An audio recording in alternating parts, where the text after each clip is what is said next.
Viewers আসসালামু আলাইকুম। প্রতিবারের ন্যায় আমি আপনাদেরকে আজও আরেকটি নতুন ভিডিও উপহার দিতে যাচ্ছি। চলে এসেছি মা বাবার দোয়া অ্যাগ্রো ফার্মে।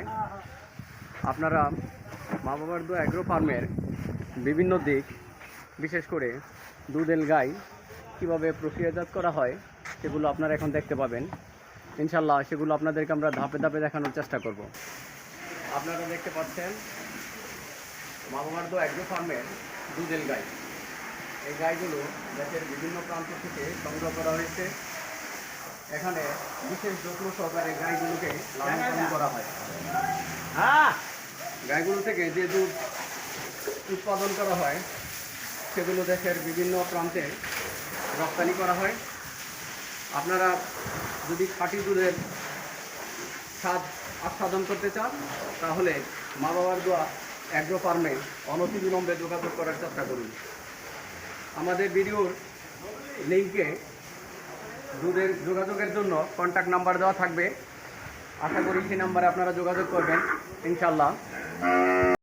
ডিয়ার ভিউয়ার্স, আপনারা দেখতে পাচ্ছেন যে সকল খাবার এই গাভীদেরকে দেওয়া হয় তাদের মধ্যে অন্যতম একটি খাবার হচ্ছে নেপিয়ার ঘাস, যেগুলোকে ছোট ছোট করে কেটে বালতিতে ভরে গাভীগুলোকে সার্ভ করা হচ্ছে। এগুলো খেলে গাভী খুব দ্রুত মোটা তাজা হয় এবং দুধ খুব বেশি পরিমাণে দেয়। পাচ্ছেন কিছু চারা, ভুট্টার চারা, যেগুলো একসময় জমিতে রোপণ করা হবে। সেগুলো যখন পরিপক্ক হবে আবার সেগুলোকে কেটে কেটে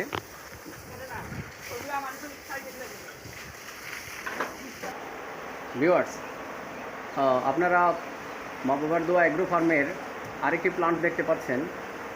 এই প্লান্টে মূলত যে বাছুরগুলো দুধ ছেড়ে দিয়েছে, এখন সেগুলো দামড়ি বাছুর। হয়তো 6 মাস বা 1 বছর পূর্ণ হলে এগুলো গাভীতে পরিণত হবে। তো এই বাছুরগুলোকে আলাদা করে রাখা হয়েছে। এগুলোর জন্য বিশেষভাবে যত্ন নেওয়া হয় যেন এগুলো একসময় আবার গাভীতে পরিণত হয়। খামারে এক ভাই ময়লা আবর্জনা পানি দিয়ে ধুয়ে মুছে পরিষ্কার করছেন, যেটা খুবই জরুরি। অনেকে দুধ ক্রয়ের ক্ষেত্রে এই বিষয়টা খুব বেশি প্রাধান্য দিয়ে থাকে, কারণ অপরিষ্কার অপরিচ্ছন্ন জায়গায় যদি দুধ উৎপাদন করা হয় সেটা স্বাস্থ্যের জন্য ঝুঁকি বহন করতে পারে। যেহেতু এ ব্যাপারে তারা যথেষ্ট সচেতন, তাই এখান থেকে দুধ সংগ্রহ করা ইনশাআল্লাহ নিরাপদ হবে বলে আমি আশা করি। গরুকে বিভিন্ন ঘাস দেওয়া হয়, তার মধ্যে কাঁচা ঘাস হিসাবে খুবই গুরুত্বপূর্ণ ভূমিকা পালন করে কচুরিপানা। আপনারা দেখতে পাচ্ছেন আমাদের এক ভাই সেই কচুরিপানা গরুকে সাফ করছে এবং গরু খুব মজা করে সেগুলো খাচ্ছে।